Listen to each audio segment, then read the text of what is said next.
একটা কথা আমার মনে পড়ে যে সময় চিরদিন শুধু বয়ে যায়, থেমে সে তো থাকে না। সত্যি সত্যি দেখতে দেখতে একটি বছর অতিক্রান্ত হয়ে গেল। আমাদের ময়না রাসমেলা বছর 465তম বর্ষে পদার্পণ করেছে। ময়নাগড়ের কুলদেবতা প্রতি বছরের ন্যায় এবছরও আগামী উত্থান একাদশী শনিবারের ভোর রবিবার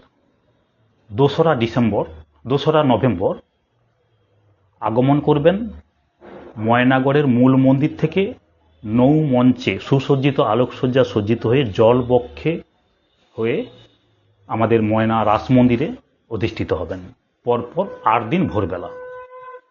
কিন্তু দেখা যাচ্ছে এই ধর্মীয় অনুষ্ঠানের আদব কায়দা ভাব বৈশিষ্ট্য সম্পূর্ণ আলাদা। পূর্ণিমা রাসযাত্রা 8 দিনের মধ্যে পূর্ণিমা রাসযাত্রা কিন্তু 5ই নভেম্বর বুধবার পড়েছে। আর ওই বুধবার ঠিক সন্ধ্যা 6টায় ময়নাগড়ের কুলদেবতা অনুরূপভাবে অন্যান্য দিনের মতো ঠিক আলোকসজ্জা সুসজ্জিত নৌমণ্ডপে হয়ে কালীদহের জল বক্ষে তিনি ঘোরাঘুরি করবেন, অর্থাৎ জল বিহার হবে। আর তখনই সেই জল বিহার প্রাককালে আপনারা দেখতে পাবেন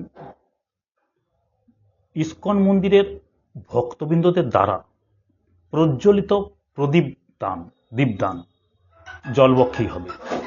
সেই সঙ্গে আরও একটি আকর্ষণীয়, দেবতার অগ্রভাগে আতশবাজির বর্ণাঢ্যতা দেখানো হবে।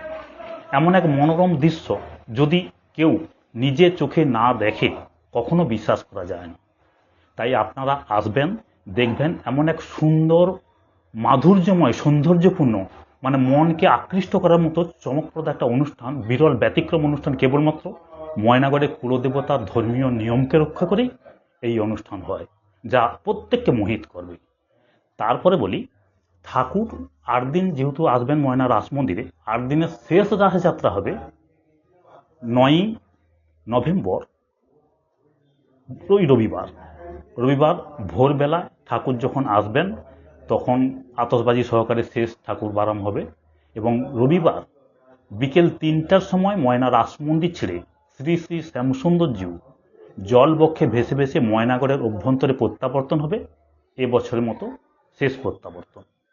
ঠাকুর চলে গেলেন, কিন্তু ঠাকুর চলে গেলেও আমাদের ময়না রাসমেলা থাকবে। ময়না রাসমেলা থাকবে সকলের আকাঙ্ক্ষাকে পরিতৃপ্ত করার জন্য আগামী 19শে নভেম্বর পর্যন্ত, 19শে নভেম্বর বুধবার পর্যন্ত।